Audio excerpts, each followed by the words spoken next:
Airtable-ի առաջին դասը, ինտերֆեյս և մուտքի իրավունքների կառավարում։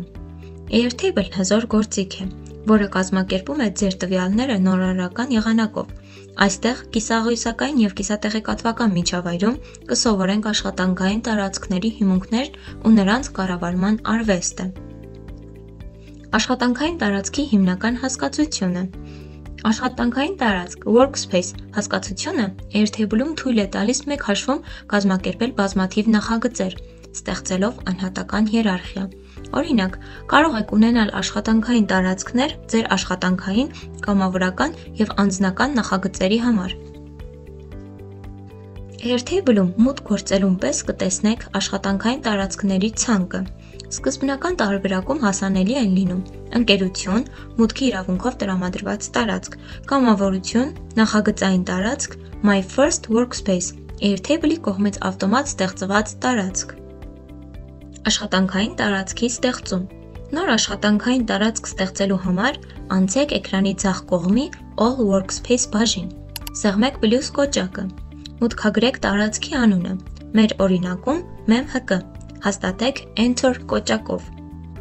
Յուրաքանչյուր աշխատանքային տարածքի համար, կախված նրանից, թե ով է այն ստեղծել կամ ով ունի թույլտվություններ, հասանելի են հետևյալ գործողությունները՝ վերանվանել և ջնջել։ Ի դեպ, ջնջված աշխատանքային տարածքները ու տվյալների բազաները ընդմիշտ չեն ջնջվում, դրանք տեղափոխվում են աղբարկղ, որտեղից կարելի է վերականգնել օգտագործելով Restore կոճակը։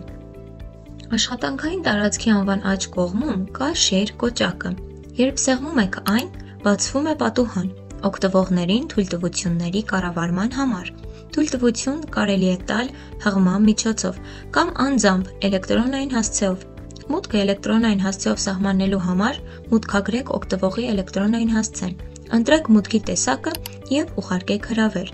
Հղման միջոցով կիսվելու համար անցեք Create Link ներդիրին և սեղմեք Create Invite Link կոճակին, ապա ընտրեք թույլտվության տեսակը։ Airtable-ը թույլ է տալիս տարբեր մակարդակի մուտքի իրավունքներ։ Օրինակ, Creator-ի ստեղծողի իրավունքներն են լիիրավ կառավարում, տարածքի խմբագրում և ջնջում, Editor խմբագրող, տվյալների բազայի լիարժեք խմբագրում, գրառումների ավելացում, ֆիլտրերի և տեսակավորումների կառավարում, տարածքի կարգավորումների սահմանափակ կառավարում, Commenter մեկնաբանող, միայն մեկնաբանություններ գրելու իրավունք, տվյալների փոփոխման արգելք, Read Only միայն ընթերցում, տվյալների դիտում առանց ավելացնելու կամ փոփոխելու հնարավորության, Owner սեփականատեր, լիարժեք կառավարում, բոլոր իրավունքների տիրապետում։ Ընտրելով թույլտվության տեսակը, մնում է միայն սեղմել Create Link կոճակը, ապա պատճենել հղումը և ուղարկել այն մարդկանց, ում ցանկանում ենք։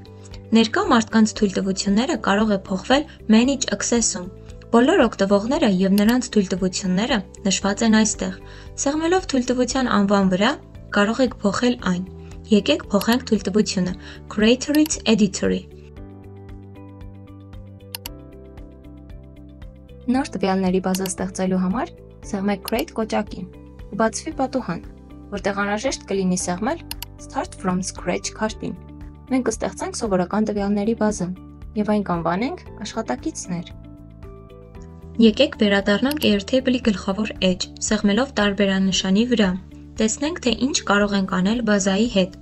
Երբ սեղմում եք 3 կետերի վրա, հայտնվում է մենյու,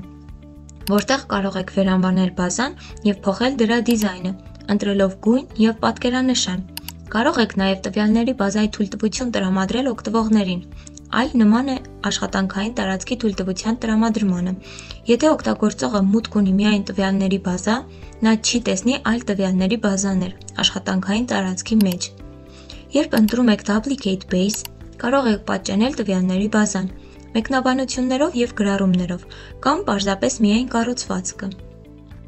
Դուք կարող եք պատճենել տվյալների բազան և հենց նույն աշխատանքային տարածքում և այլ աշխատանքային տարածքում, որոնց մուտք ունեք։ Ինչպես նաև կարող եք ջնջել բազան, սեղմելով Delete Base։ Հիշեցնեմ, որ ջնջված տվյալների բազաները ընդմիշտ չեն ջնջվում, դրանք տեղափոխվում են աղբարկղ։